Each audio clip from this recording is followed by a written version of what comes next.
The Vancouver Canucks were down, but they were not out. They opened the road trip with a 5-2 comeback win in Dallas. Lots to talk about. Let's get into it. This is Rink Wide Vancouver.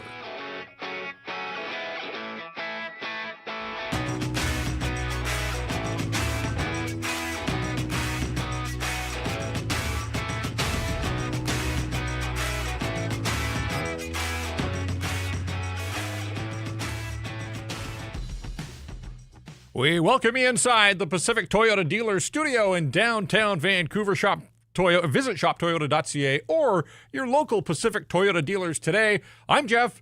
He's Irf. This is Rink Wide Vancouver. It's presentation in part of Bet365. Whatever your bet, never ordinary at Bet365. And, well, this hockey game was certainly out of the ordinary for the Vancouver Canucks. Looked a lot like the first couple of games, at least the last two, with the start to this one. But, hey...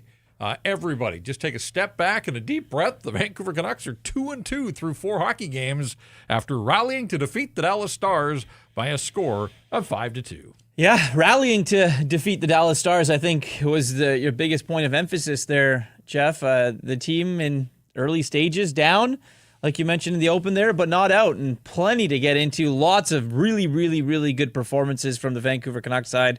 And yeah, handing Dallas its first loss of the season. All of our usual features. We'll have the 3 stars. We'll have our stat that stands out. We'll have our line of the night as well. And we want your contributions and participation. So hit us up with a Super Chat. Start us off with a Super Chat. Get that ball rolling. Super Chat charity partner this season, once again, the BC Mental Health Foundation, changing the face of mental health and addiction by supporting breakthroughs in care, public understanding, research, and knowledge exchange. Irf, you may have heard there was a pretty dramatic comeback the last time the Vancouver Canucks were down in Dallas. This one a little different. Obviously then, back in April, they were down 3 with 60 seconds to play, and we all know how that one worked, and Kiefer Sherwood scored in overtime. They didn't need the dramatics, at least up against the clock, but when you spot a team like the Dallas Stars that can score in bunches and has scored in bunches in the early going, a 2-0 lead, it gets dicey for the Vancouver Canucks. And so we'll come back, we'll look at the first period, but I think for me, I point to a sequence early in the second period. Again, it's 2-0 Dallas. The puck gets to the goal line. Casey DeSmith, in fact, pulls it back across his own goal line. EP40 had a chance digging at it. He couldn't jam it across the line. Puck stays out. Play continues. Goes up ice. Connor Garland takes a slashing penalty, and all of a sudden, Dallas is now on a power play, having scored the 2-0 goal with a man advantage and a chance to go up 3-0 and probably put this thing away. And the Vancouver Canucks killed that one off. Thatcher Demco rose to the challenge. He stood tall. Guys in front of him stood tall as well.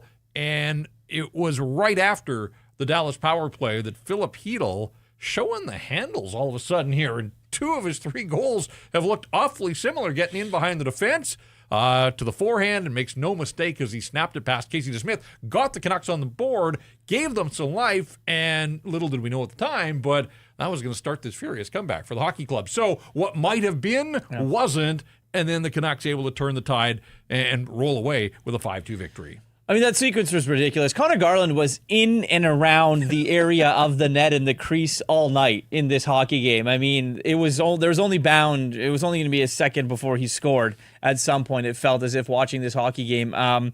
So good for him. Great play there. The feed from Evander Kane on that Hedl goal, little lob pass up in the air, got a fortunate bounce. I thought Hedl tipped it to himself, but it ended up bouncing over the stick of Harley. But yeah, you're right on the finish there. I think that's one of the things that we didn't really know about, I think, Philip Hedl's game too much was his pure just finish. I mean, he scored a couple of goals like that now. Confident with the puck on his stick, especially one-on-one with the goalie. So you love to see that if you are the Vancouver Canucks, and hopefully more of that. But the biggest thing for me, I think, in this hockey game, you mentioned the sequence in that second period. It was the second period in totality. It was obviously they score in the 4 goals, a great output offensively, but going down 2-0 into the break and then coming out and not breaking. Like that in years past could have easily broken this Vancouver Canuck hockey team, and credit to them, credit to Adam Foote. Whatever speech he had, whatever vibes he had going in the end of the first intermission clearly worked. Well, let's back it up to the first period because it looked so much like the game against St. Louis and the one against Edmonton before then. The first minute, the Canucks start Elias Pettersson and his new line mates and Quinn Hughes and Philip Hronek. and they're just buried in their own end for a minute and 15 seconds, barely touch the puck. Shots were 8-1 for the Stars at one point, and you're thinking, come on, this can't continue. They can talk a good game, but they got to get out there and play a good game. And then, and maybe it was the kids, the Abbotsford line, I thought they sort of settled things down. They had a shift that they spent in the offensive zone, and that was a bit of a theme for the night, a little foreshadowing to our stat that stands out. Whatever the case, the Canucks at least found the pace of the game, I thought. Now, they didn't get out of the first period unscathed because Mikko Rantanen does what Mikko Rantanen does, put him in a position to shoot, and the guy doesn't miss Irf, and he didn't miss going stick side on the power play. It was a power play goal off the rush. I don't see that often, but if we talk about that first period as well, here's this fan base that is just screaming for Elias Pettersson to make some sort of statement, and what does he do? Puts the puck in his own net. Now, it was unfortunate. Maverick Bourque, those things happen, but just right now, given where Petey's game is, to have the first goal of the hockey game go in off his stick in a defensive posture, not the start he was looking for, but like his teammates, he clawed his way out as the night went along, and we'll talk more about that. But a tough start, obviously, for him and the hockey club. Can't lose the draw there. Not really out of position. Stick was out of position. Little bit of no man's land. And yeah, I mean, you could tell it just sucked. And that was crushing for the Vancouver Canucks. And it did. And look, you and I looked at each other and said, man, is this going to be one of those other post-game shows that this is kind of going to be a talking point? Yes, we're going to have to talk about it because it happened in the game, but you know what? The Canucks won. So we can, talk about it, and that he's going to be upset about it, but it's just one of those things that can happen. If you are Elias Pettersson, I didn't like the draw. He wasn't really good in the face-off circle. 10 face-off wins, 15 losses, only 40% in the dot there, and that's kind of been the way things have been going for a little bit for him here in the in the early stages of the season when it comes to face-offs. But other than that, man, 20 minutes and 33 seconds of ice time. I did like that. I like the fact that he played. I like the fact that he played a lot. What was it, 18 minutes last game? You just can't have that. If he's your guy and and he's going to be your guy, you got to play him. You got to let him play through his mistakes and got to let him play and feel his way through a game. So I thought after that, he played a decent hockey game, and the rest is the Canucks end up with the 2 points at the end of it. Right. And Hedl with his third of the year. And so that led the Canucks in goals for exactly 2 minutes and 10 seconds, because then Brock Besser got his third of the year as well. Besser with the tip in front. Quinn Hughes dealing out of the point. Elias Pettersson gets the second assist, so found his way onto the score sheet there. But then the ball was starting to roll, and Max Sasson promoted after they sent Braden Coots back to Seattle. Sasson steps in there. This guy, he's got the Midas touch right now. He scored in both games, including the overtime winner for Abbotsford on the weekend. Gets his first look in the NHL this season, and what does he do? Breaks in from the right side. Some similarities to the Philip Hedl goal. I don't know if that was the book on Casey DeSmith. Whatever the case, Mad Max made no mistake there and gave the Canucks their first lead of the night. Wouldn't look back. 10:06 of that second period. And so 3 goals in just over 3 minutes. And yeah, I mean, look, it can be a crazy game, and this was certainly, a stunning turn of events because the Stars have been scoring at will. But they have been giving up a bunch, and this was DeSmith's first start of the season. They gave Jake Ottinger the night off. Whatever the case, Canucks capitalized, and Max Sasson off to the races, and he scores. And just a thoroughly professional effort from Sasson, from Baines, from Carlson. The Abbey guys reunited, the chemistry on display there. They didn't play a ton, but they made the most of their minutes. It's like they played together before. It's almost like they played together before, yes. But I like the finish. And Sasson doesn't want to be in the minors. He believes he's an NHLer. We know the waiver situation. That's why he went down. But this will do a world of good for his confidence. And I made the point online. And I want to be totally clear here. And we said it, the last time we did this, we thought Braden Coots was going to be on a flight to Dallas. The next day at practice, they send him down to Seattle. And it's the right call. And it remains such a good news story that the Canucks had an 18-year-old that had the chops to make this team. I know it speaks to the weakness down the middle, but it was pretty clear after 3 games that Braden Coots wasn't ready for the NHL. Guess what? Max Sasson at 25, with some experience and NHL games under his belt, he gave them shifts. He scored them a goal that Braden Coots hadn't in the first 3 games. And that's not a knock on Coots. It just speaks to where these two guys are in their evolution. And I had somebody push back on Twitter and say, yeah, but guess what? In 5 years, Braden Coots is going to be given those shifts and we won't remember Max Sasson. I don't know about that part of it. But in the here and now, Max Sasson got an opportunity, the one that he was looking for, and he made the most of it. I love that. That's what I love about sports. This guy stepped up, came through for the Vancouver Canucks, and propels them to a 5-2 win over the Dallas Stars. Well, and the other point I wanted to make about Max Sasson is he gives them a completely different look. There's not that many players that do what Max Sasson does. You saw the scoring off the rush there, being able to have the touch, coming in with speed on the wing. Like, he can do that at an elite level. And if he's able to do that more and more and play well defensively, I know you've got a stat later about, the Abbotsford Canucks line, but man, if he's able to do that, and they can, provide some minutes and just give the team some minutes in these games, that's a pretty good look fourth line if you're the Vancouver Canucks. If a line that you don't have to worry about. If you're Adam Foote, you're going to play them maybe 9 to 10 minutes a night, but those minutes, they're going to be hard minutes, and you can put Max Sasson up and down the lineup anywhere you want. All right, jot it down. I can't believe you didn't call me on it. We've been at this for 10 minutes here. So giddy about the Vancouver Canucks starting this road trip with a win. I've said 5-2 a couple of times. Forgot that Wyatt Johnson scored a goal in there for the Dallas Stars on a late power play. It goes into the books as a 5-3 victory. Score ultimately won't matter to the Canucks. They outscored the Dallas Stars, and Quinn Hughes seals it into an empty net. 5-3 is the final. If I had just looked at the screen, I guess I would have seen that there was 5 there for Vancouver. I'll get the hang of this thing.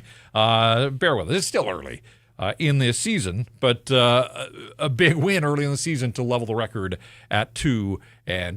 All right, we got a super chat. This one it says, thank me later. It's my guy, Jesse. Oh, okay. I didn't have a name there. Congrats, Hedel, on your promotion to number 1 center for the Vancouver Canucks. Sasson also proves why he should have been in the opening night lineup. Yeah, again, waivers, the politics of waivers, all that kind of stuff. We're not going to revisit that. Sasson's here, and Teddy Bluger is on this trip and probably ready to go, and you would have thought, okay, well, maybe Sasson's the guy that comes out. I don't know. After this game, Teddy may have to wait another game as the Canucks turn around and go into Chicago tomorrow, and we'll see what happens as far as the lineup is concerned. This one comes from Free Petey. EP40 looked good. Crisp passes, some blocks, needs some shots. That Kane minor penalty on the EP line gonna click. Is that what that Kane penalty? That says min pin, minor pin. I don't. I'm not sure what Free Petey's getting at there, but we thank you for the contribution. Got to spell it out. We're not the smartest guys. Can't read your minds. If you're going to submit, give us a fighting chance here. Let's carry on here because the Sasson goal gave the Canucks the lead that they were looking for, and then Connor Garland, after a dreadful giveaway by Colin Blackwell on the side of the boards in the final minute or 1 minute and 6 seconds to go. Those are those plays that you have to put the hammer down. You get a guy coughing the puck up the way that he did, spins away from Elias Pettersson. He's trying to play it in front to Petrovic, and Connor Garland is Connor on the spot there, makes Petrovic look a little foolish, goes to the backhand, tips it in, and I love the little celebration from Connor Garland. Why not? As you said, like it would have been a crime if he didn't get a goal in this hockey game. He got the puck to the goal line on 3 other occasions in that second period, and couldn't get it across, but made no mistake that time. And that, his first goal of the year, a big one for the Vancouver Canucks.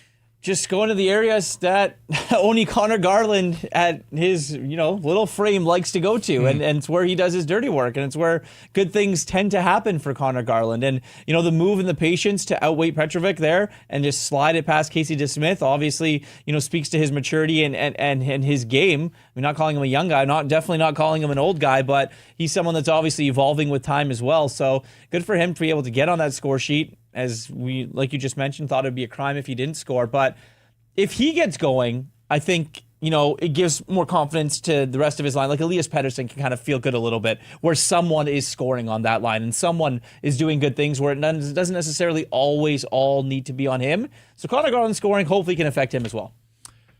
All right, well, let's use that then as our segue into the 3 stars of this hockey game. They're brought to you by Greta Bar YVR. Great place to catch all the games. Walking distance from the rink and the stadium. Or if you're looking for a place to watch games on TV, Greta's got you covered there. All kinds of big screens for all of the action. Plus, the great street food menu that we tell you about all the time. I had the smash burger there at the watch party the other night. still full. It was that good. They've got weekly drink specials. They've got game night specials as well, all the arcade games that add to the fun. If you haven't checked it out, do it. To get there, do yourself a favor. Greta Bar, the place to be. 50 West Cordova. Greta Bar, let the games begin. 3 stars in the building as selected by Mike Heika, longtime beat writer for the Dallas Stars. Went with Thatcher Demco as the first star, Quinn Hughes as the second star, and Mikko Rantanen as star number 3. The 3 stars here on Rink Wide a little different. I'm surprised that Connor Garland didn't make it into the stars there in the building somehow, some way. The disrespect. But here's the big prize. Connor Garland's the first star on Rink Wide Vancouver. So, yeah. And he was. He was just wheeling all night long. Best forward on this team through 4 games, I think, start to finish. Kiefer Sherwood obviously had the big night the other night against St. Louis, but Connor Garland has been buzzing since day one. And so first star honors for him. And there's Max Sasson. 3 shots on goal, makes the one of them count, and it turns out to be the game winner. So good on Max, second star. And Jason Robertson doing what he does, firing the pucks, rang one off the post in the third period there when it was 4-2. Could have made it a 1-goal game. One of his, he had 5 shots on goal. That one doesn't count as an attempt because it didn't register. But you look at his night, 5 shots on goal on 8 attempts, and he was dealing as well. So Garland, Sasson, Robertson, the 3 stars here on Rink Wide Vancouver, a presentation of Greta Bar YVR. 5 different goal scorers for the Vancouver Canucks, and that's good. You get Sasson with his first, Garland with his first. Quinn Hughes, it's an empty netter, but relieves the pressure. Don't have to play to the final buzzer, and celebrated his birthday the other day. Quinn had a goal and an assist in the hockey game, 25 minutes and 21 seconds of ice time, 4 shots on 10 attempts, so he was firing the puck from all over the place as well. And just to get all these guys going, and we don't have to ask this question of when are they going to get their first goals of the season. Yep. It relieves a little pressure. You don't want to go too deep into the season. Certainly didn't want to get too deep onto this road trip without finding ways to contribute. So good to get a bunch of guys into the mix, and really good to see Brock Besser with 3 in 4 games. That's a great start for him, and obviously Phil Hedl, who scored just 2 goals as a member of the Vancouver Canucks after the trade. He's already at 3, a career high for Philip Hedl as a member of the Vancouver Canucks. There we go. We love that. 3 stars. Love him. Yep. Honorable mention to Thatcher Demco. Yes. Thought that he, kept the team in it when he needed to. You and I, we did have him in the 3 stars. We got the little bump at the end, though. But honorable mention to the Canucks goaltender. And what did you make of Thatcher Demko's game tonight? I thought he was sensational after at 2-0. This is why he believes, and a lot of people believe, that he is one of the best in the game. Hard to fault him on either of the goals. We talked about Petey tipping the first one in, and then Rantanen again. Mikko Rantanen's made NHL goalies look foolish for a bunch of years now. He scores out on everybody, yeah. Yeah, so neither one of those is a bad goal. They got in. And then as we talked about that sequence on the power play, Stars had already scored on the power play, a chance there to go up 3-0. Demco was dialed. The guys in front of him were dialed. Brock Besser and Jake DeBrusk talked about the fact that they were going to get some penalty killing duty, and they did in this hockey game, and they got the job done. But on the night, Dallas scores 3 times on 31 shots. So Thatcher Demko, 2 on the power play and just 1 at even strength, and the 1 at even strength goes in off his own teammate. I just think to start the third period with a 4-2 lead and having a dialed Thatcher Demko, what a confidence boost for the Vancouver Canucks, knowing that you've got your main man there. He's off to a really nice start to the season. And, the Stars got 1 and got within 1, but that's as close as they got. And he made a couple of stops there on third period power plays where guys had good looks directly in front of the net, definite high-danger chances, and Thatcher Demko filling up that net and making it happen for the Vancouver Canucks. So, he gets honorable mention, but he was, for a while there, in our 3-star selection. But we thought in a game where the Stars got 3 goals that we would slide one of their players into our 3-star mix. But I just think that the Canucks want to believe that they're going to have an edge in goal on a lot of nights this season. Yep. And it's their strongest position. Not a knock on Casey DeSmith, but he's the Stars' backup. He's clearly their number 2. The Canucks roll with their number 1 rested. Hadn't played since last Saturday in Edmonton when he was lights out good.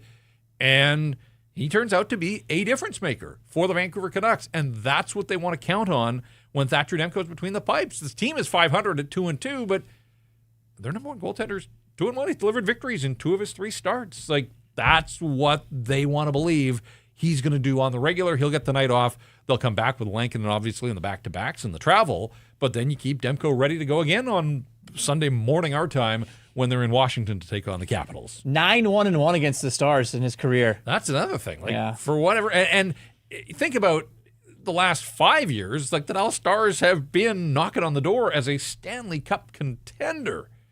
And through that period of time, Thatcher Demco has absolutely owned them. So good on him and good on them. 5-3 victory, and Demco standing tall in goal for the Vancouver Canucks. All right, let's get to the stat that stands out, because this one's a good one. I like this one. I think the Canucks certainly will be pleased with it as well. The stat that stands out is delivered by Uber Eats, and Uber Eats is enabling fans to maximize their fandom all season long with exclusive game day deals on the app. And they've got home game day deals. Now, the Canucks are out on the road for 5 here, but every time the Canucks are playing at home, you can get a buy one, get one 6-piece chicken McNuggets from McDonald's in Vancouver only on Uber Eats. From game day eats to paper plates and napkins, if you're hosting, to all the ingredients you need to make your favorite game day dip before, during, or after the game, Uber Eats is assisting every hockey fan's experience all season long. Hashtag crave the stats. And look at that one in big, bold numbers. 92.3%. The Abbotsford line. Sasson, Baines, Carlson. They didn't play that much, but the shot attempts at 5-on-5, forget about it. 12-1. Like, they had the puck in the Dallas end all night long. I talked about a first period shift that jumped out at me. I made note of it. And they were just kind of getting into their groove and hitting their stride. And so whether it was chemistry forged in the minors, whether it's guys that have been hungry here through camp to make the team, and in Sasson's case get called up, they look like they want to be in the NHL. And tonight they look like they belong in the NHL. And as you said, if that's the kind of fourth line shifts that these guys can deliver for the Vancouver Canucks, then keep the kids together and find a different spot for Teddy Bluger when he's ready to get back into this lineup. You almost have to, especially with the amount of ice time that they had, Jeff, right? You look that's at just it. 7:23 of ice time for Baines. Yep. Max Sasson had, 9:17. Like, that's not a lot of ice time for those guys. Nope. And able to make the most of it and controlling 92.3%, 12-1 in shots in 7 minutes of ice time. Like, that's pretty efficient hockey.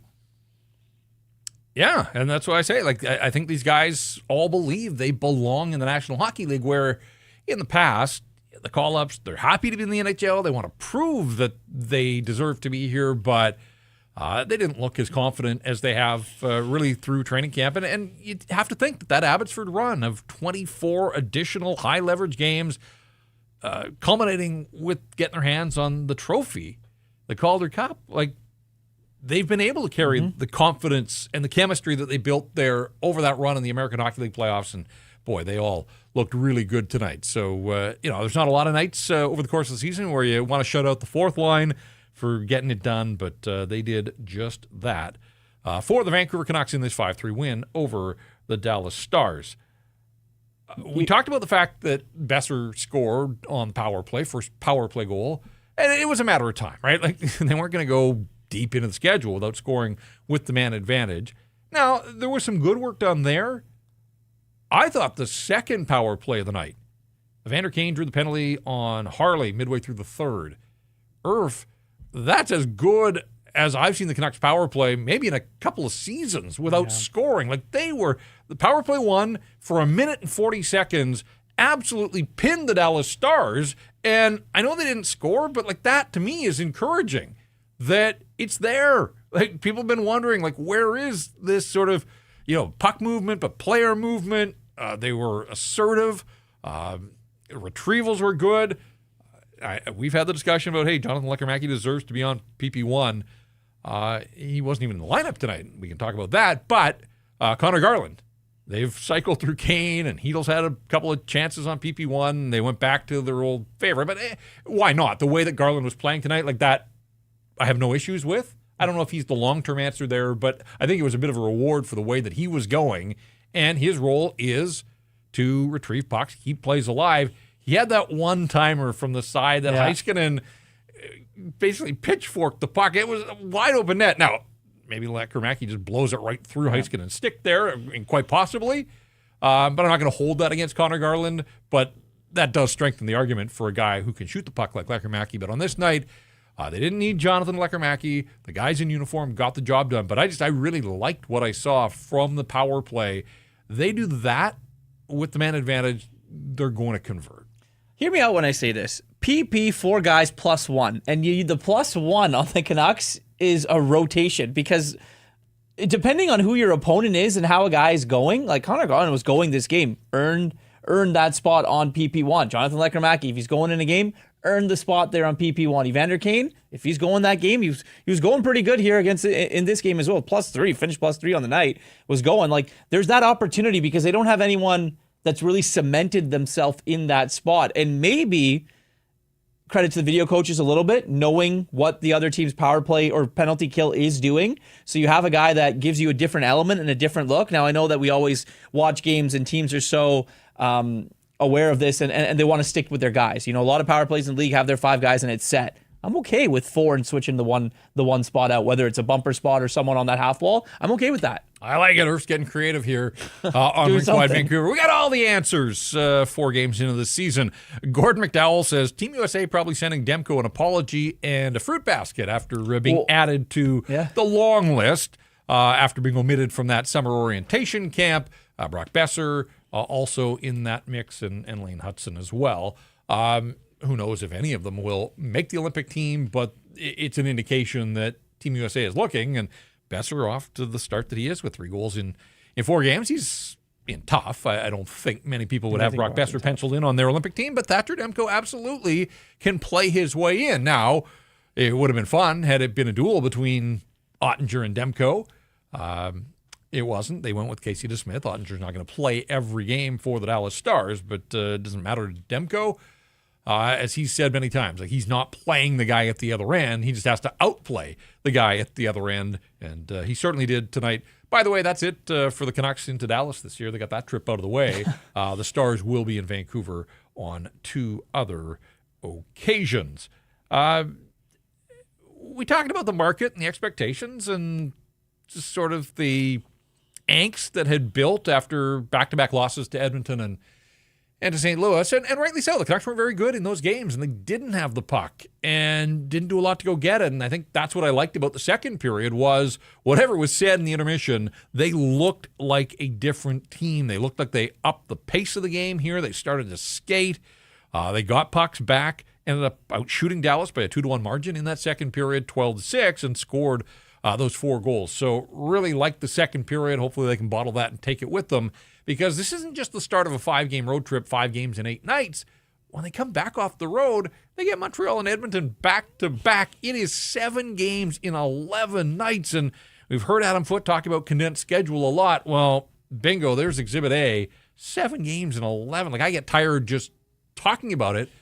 They won't play in the same city until they get back off this road trip and play back-to-back games against the Habs and against the Oilers. And those aren't easy teams. No, those aren't no easy teams. But So, I mean, it just sort of underscores the importance of getting this win tonight, getting the good juju going, getting the good vibes in that locker room back, because the last thing they wanted was a 2.5-hour flight to Chicago, licking their wounds at 1-3, and running into a Blackhawks team that lit up St. Louis, a team that just beat the Vancouver Canucks, and the Hawks are lying in wait here. So it's not going to be easy on Friday. Nothing is going to come easy to the Vancouver Canucks, but they can feel a lot better about themselves barging into United Center on the heels of a 5-3 win over a good Dallas Stars hockey club. I just got you saying juju. It's great. Yeah. You're rubbing off on me. There we go. That's what happens when you work together long enough. Do you change a lineup aside from the goaltender, maybe?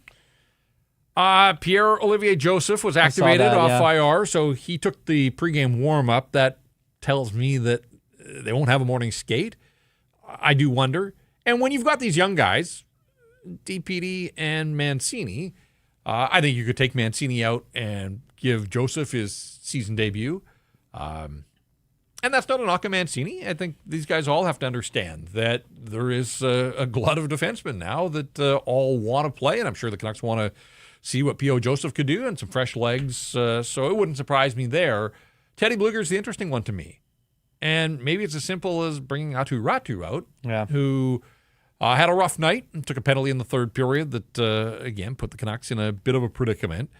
And that's not to write off Atu Ratu and his time as one of their four centers. It's just, it's back-to-back. It's early in the season, condensed schedule. But Ratu got absolutely caved by the underlying numbers. The shot attempts were 14-2 for the Dallas Stars when he was on the ice. The actual shots on goal were 8-2. Now, he did manage to push in the goals department. There were no goals scored at 5-on-5 when he was out there. But coming off a rough night, maybe you sit him down for the first time. If Teddy Blueger is ready. Now, practiced in the non-contact jersey the other day, didn't take the pregame warm-up, and again, they won't have a morning skate, so it's probably going to be closer to game time to know what Adam Foote is thinking. But you've got bodies. It's a long road trip in a short period of time.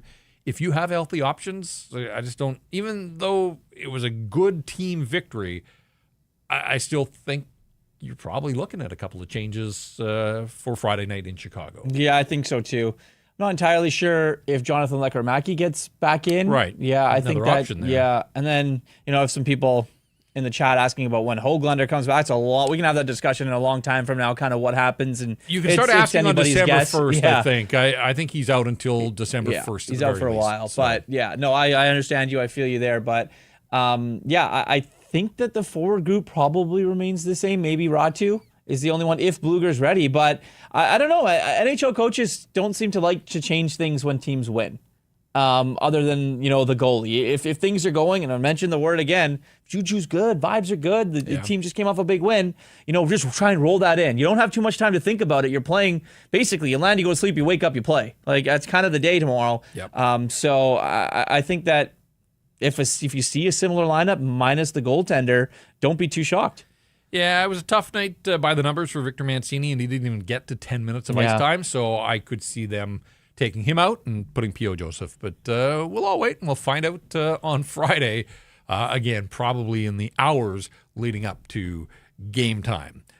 I just want to take a moment here, let you know that this segment of Rink Wide Vancouver is presented by your Pacific Toyota dealers and the Toyota Prius plug-in hybrid. It's a no-compromise approach to electric vehicles that offers the best of both worlds. There's no sacrifices when it comes to horsepower or style. With its sleek, low, and wide exterior and sophisticated interior, it's loaded with tech that's actually easy to use.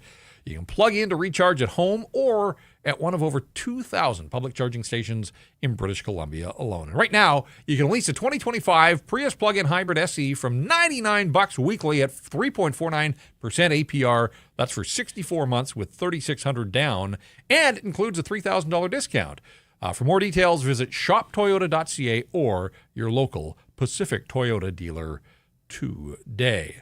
I want to get back to the chat here. Matt's asking us, Sasson played great. Perfect, telling us. Sasson played a perfect game for a call-up, earned that next game. I think we're in agreement there. Super chat from Free Petey again. And this is a good question. Where does Drew O'Connor fit when Höglander is back? Now, I'll take the last part there. Forget the Höglander part. Just watching this team and guys that are going, where does Drew O'Connor fit in this whole mix? It's anybody's question, right? I think that I'm just going to take a look at the line combinations here for the Vancouver Canucks. Right now, top line, Elias Pettersson and Connor Garland. Don't think he fits there. Don't think you're going to break up Jake DeBrusk, Filipino, and Brock Besser. No. So that's a no. Evander Kane, Atu Ratu, and Kiefer Sherwood. If Blueger is back, you assume that's the position of where Teddy Blueger is going to be. And then the kid line, the Haffensford line, do you break that up? So I don't want to say does he fit in the press box, but someone needs to come back into the lineup. And if it's Höglander in December, we talk about compressed schedule and healthy bodies, but that's wild if he goes from the promotion to playing alongside Elias Pettersson and Connor Garland and coming right out of the lineup. But look, Drew O'Connor's night tonight, 13 minutes and 22 seconds of ice time, and 2 minutes of that was shorthanded penalty killing. No shots on goal. He did have 3 attempts. Lost the only faceoff that he took. And on the Rantanen power play goal off the rush, he's sort of the high forward up ice penalty killing and then gets beaten up ice. And the guy that's supposed to be, skating is one of his strong suits here. He got caught. And so, this was not, it was an opportunity but it didn't turn out to be a banner night for Drew O'Connor getting that chance to play with Pettersson and Garland. No, and a bigger body, no hits. Right. And then because of that, I mean, I know it's not a big statistic, but you're in on that line. You're probably in because they want you to forecheck. They want you to be hard on pucks. They want you to go and try and retrieve pucks down low if you can for Elias Pettersson and Connor Garland. And you look at Drew O'Connor, 0 hits, and you look at Connor Garland. I mean, he had 1, but still, he was always around the net. So it's an interesting one. It's a good problem to have if you're the Canucks, sure. because you want healthy bodies, condensed schedule. There's a lot of games in a short period of time, and healthy bodies is obviously the important one. So if he's healthy and he's playing and he's available, that's probably the best case scenario for them. He's part of their penalty kill, so that strengthens his case to stay in. Again, I'm quite curious now what Adam Foote's going to do with these options. And again, we don't know for certain that Teddy Bluger is a healthy option. He wasn't ready to go in this one. It's 24 hours later with some travel. Do you save him for the third game in 4 days in Washington? Maybe that's the place that he makes his debut. Like maybe he's not in this equation at all. So we'll find out. But you don't want I don't want Lekkerimäki sitting long in isolation. Look, they win the hockey game. He's a young guy. He hadn't done a whole lot the last couple of games. I didn't have a huge problem with him coming out, and I think the result justifies the decision here. But in the same breath, I want to see Jonathan Lekkerimäki play. If he's in the NHL and on this roster, I want him in the lineup, and I know you want him on power play 1. So for one night, fine. But 2 games back-to-back early in the season, find a way to get him in. But your guess is as good as mine as who would have to come out to make that happen.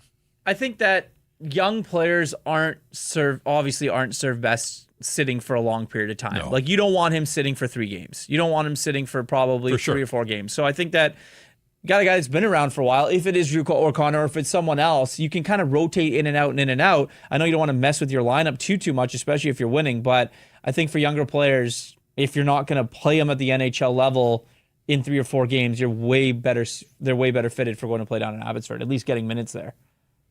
Shout out to Philip Hronik. I see the Canucks posting the fact that a pair of assists and sort of a quiet pair of assists for Philip Hronik. We don't think of him as generating a ton of offense, although playing alongside Quinn Hughes, he's going to pick up his points. 200 assists for his career. Another super chat. Yes. Supporting the BC Mental Health Foundation. And again, we thank you all for your submissions and those contributions. This one's from Justice16. Bad start, but what a finish. That's what we need. Spoken like a true Canuck fan. So, absolutely, it's what the doctor ordered. Again, this had the potential to get away from the Vancouver Canucks. But in saying that, that's why you play the games. And the outcome is not determined at the drop of the puck. It's a 60-minute game, sometimes longer than that. And, it took the Canucks a little while to get going. Still don't love the starts. I'm not sure that I would say they've had a good start in any of their 4 games. So that's definitely an area that they can chip away at and get better, but it isn't how you start, it's how you finish. And at the end of the night, they outscore the Dallas Stars 5-3. They win it and can feel good about themselves as they head for Chicago. You answered my question for you, Jeff. I was going to ask you much in sync now. What did you? I was going to ask you, and I'm answering your questions I don't before you ask them. I'm out. See ya. No, stick around. No, I think that. Look, I can obviously tell that you didn't like the start, and it wasn't good enough, as our listeners obviously saying that you could attest to if you watched the game. But specifically about them coming back, what did you like? Was it the power play got going? Obviously, that was good. I know we talked about that last game that you wanted to see the power play work. So, what was one of the things that you kind of liked? I guess the fact that they dug in. Like I'd love to know, and maybe we'll find out, maybe we won't. What was said? Was anything needed to be said, or was it sort of professional pride that kicked in after 20 minutes? Because they looked night and day. There was a totally different team that came out for the second period. We talked about that sequence early on that kept it at 2-0, and once they got rolling, look out. So you mentioned the power play. Yeah, I'm glad that we're not doing a 4th show here, wondering when they're going to get their first power play goal. I like the fact that Brock Besser got it in that net front, and he'll get a bunch more there. So once I like that they harnessed the momentum. This was something that Adam Foote had lamented. The Edmonton game against the run of the play, they made it 2-1 and really didn't do anything once they were close there. The shorthanded goal the other night by Kiefer Sherwood made it a 3-2 hockey game. Mm-hmm. Didn't do anything with it. So I like the fact that they weren't complacent. Tying this game at 2, they were like, let's feast, like it's go time here. And they just kept piling on. And so I liked a lot about that. and the fact that they spread their scoring. Because I just think individually, I know it's a team game, but I think individually, early in the season, you want everybody feeling like they are contributing. And I think on a night like tonight, I know we pointed out some of the guys that struggle a little bit, but I think everybody can feel good about the end result here for the Vancouver Canucks. One guy that we haven't talked about, but boy, the chat certainly has, and social media was, and he's been a talking point after every game, and maybe it's just going to go that way. Evander Kane, you knew I was going there. Yep. There's only one of two ways you could go when talking about a player that we always talk about. But it was a mixed bag for Evander Kane, because on that line with Ratu and Sherwood, like, disgusting underlying numbers in the first period. Barely touched the puck. And we're just getting crushed. And then Adam Foote started to move him around a little bit, got some shifts with Elias Pettersson. And I think that was in an effort to get Pettersson more ice time, and we talked about that. Evander Kane draws the penalty in the third, although reputation clearly following. Like, he thought he was the one getting the penalty the way he looked at the referee, but turned out that he had drawn the hooking penalty there. So, gets an assist on the Hedl goal, chipped the puck ahead, and Hedl able to finish there. 17 minutes and 41 seconds, so they continue to play him a lot. 2 shots on goal, 3 hits, and he's on the ice for 3 goals for the Vancouver Canucks. Like, at the end of the night, first period was ugly for him, but, hard to argue with him being on the right side of the ledger for 3 of the goals that the Canucks score. So, and he was on the ice at the end defending the lead with the extra attacker, which was a little surprising to me. But, I look at the underlying numbers and natural stat trick. There's one Canuck that was on the ice for 3 goals tonight, and it was Evander Kane. So go figure, his night did not get off to a great start, but like his team, he got better as the night rolled along, and, it kind of feels like he's lost that spot on the first unit power play. The Canucks didn't have a ton of power play time, ended up with 3 on the night, but they scored on 2 of them, so 2 of the power plays were abbreviated for the right reasons. And we'll see if he can up his level of performance to work his way back onto the first unit, or if he's going to have to settle for being a second unit power play guy. They've moved him around. 2 of the guys that he's spent the most time with aren't even in the lineup in this hockey game. So, that's got to be a little confusing for him. I know he's a veteran guy, but still, you take the kids away from him and you put him in a different spot. But the line with Ratu, it's funny if on paper, this idea of Ratu with Sherwood on one side, Kane on the other. You got 2 physical wingers, got a big body in Ratu. That line to me made sense on paper, and yet on the ice, I'm not sure that I need to see a whole lot more of it, or at least not anytime soon. No, and you know who I'd really like to see him with is with Hedl. I think that both those guys have, maybe Vander's slowed down a little bit, but both those guys have the ability to have that type of speed where, you put a line together, it's pretty quick. I mean, the guy that's currently on that line, that's Jake DeBrusk, relatively quiet night for Jake DeBrusk. I mean, they do end up with the win, so it's totally fine. And Jake will get his. I'm sure he will at some point this season, but relatively quiet line. I'd just like to see how that dynamic might be able to work with Evander Kane and Filip Hedl. It's funny you bring that up. It was a win, and there was lots of talking points. Jake DeBrusk, in almost 19 minutes of ice time, didn't have a shot on goal. And is still looking for his first, and he didn't have a point in this hockey game. So we singled him out for some penalty killing duty, and that's something that we haven't seen him do or do much of in his time as Vancouver Canucks. So we'll see if that continues to build for him. He and Besser are together out there early in the third period, doing a pretty decent job. But, it's 4 games. It was 9 games last year for DeBrusk before he got his first, and I'm sure he's aware of that, and he knows everybody talks about him being a streaky guy. So we'll see what happens. But, on a night when a bunch of guys got in on the scoring, not even a shot on goal for Jake DeBrusk. All right, busy night around the National Hockey League. Big time. I know you're keeping an eye on what's going on there, but also what's to come in the nights ahead. So let's get to our Bet365 line of the night. What do you have your eye on? Absolutely. I'm going to go right into the app on my phone. I'm going to go right into it. Tomorrow night, Friday night, I'm going to go look at the Vancouver Canucks and Chicago Blackhawks game. Let's go with the Canucks, minus 140 there. And we'll go with, I like the Red Wings at home against the Tampa Bay Lightning. So you put both of those together, the Vancouver Canucks and Detroit Red Wings, plus 294. That's some pretty good odds on Bet365 there. So whatever you bet, It's never ordinary, Jeff, on Bet365. Download the app. Get in on the game today like I just did. I use the app. Use the code NATION. Bet365 must be 19 or older. Please play responsibly. Canucks are one of 4 teams in the Western Conference with a 2-2 record, tied with St. Louis, Utah, and Minnesota. 4 points doesn't get you above the playoff bar, so they got some work to do. Chicago holding down that second and final wildcard spot. I get it. We're a week into the season, too early to be looking at the standings, but I mention it because the Blackhawks, coming off a really impressive victory in St. Louis, I'm not sure I saw them score an 8 against the Blues or maybe against anybody, but yeah. Ilya Mikheyev got the party started. He's got 3 on the season.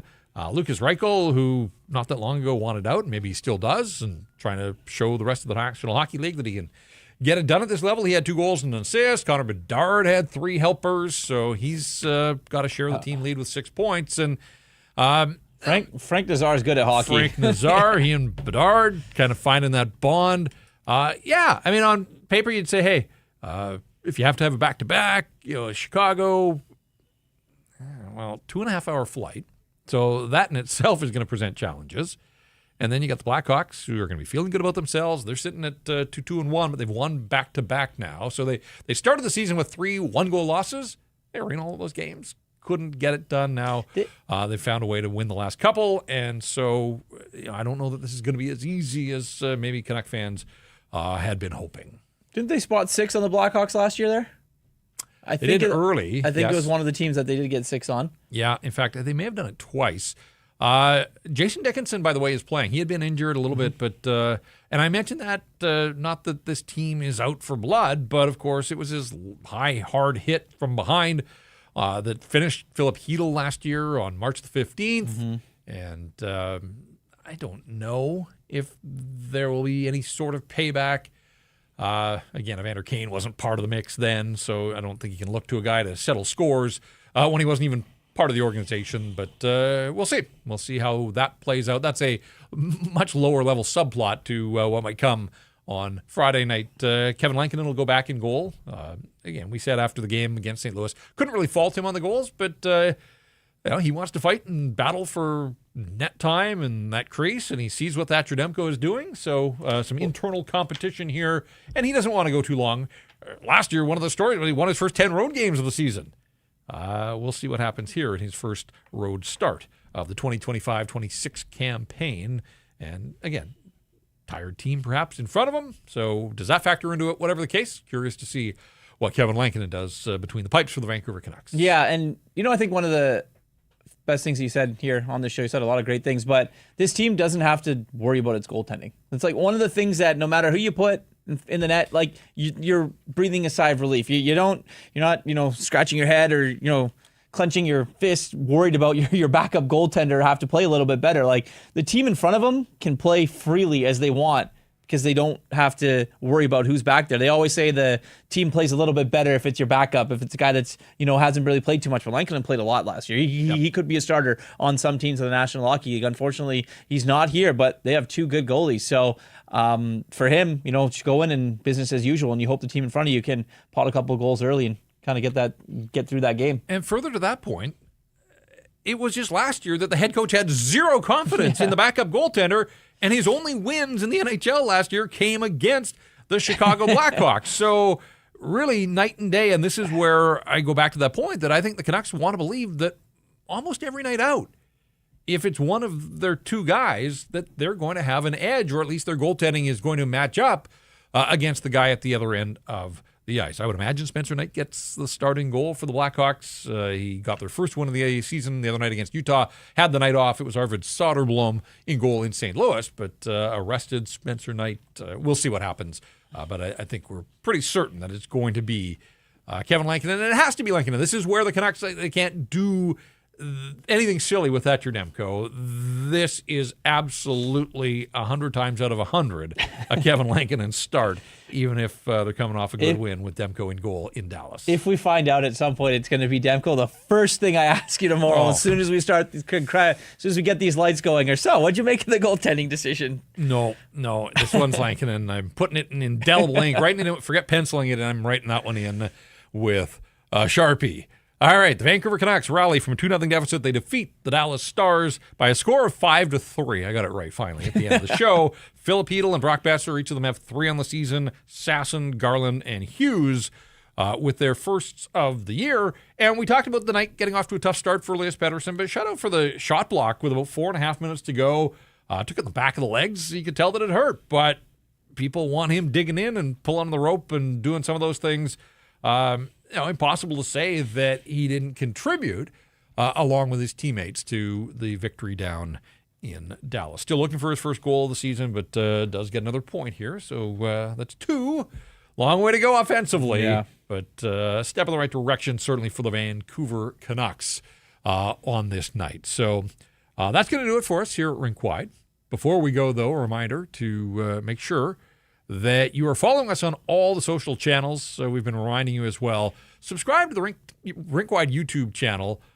We've always just been a post-game live stream and podcast for some, but we have branched out a little. We're posting more practice and game day content from the rink. We had another one of the J Pat. I didn't come up with the name, but somebody behind the scenes, the J Pat practice report. Make sure you watch those. They're great. Yeah, they're informative. You'll learn something How if you about watch the lighting from the second one to the first?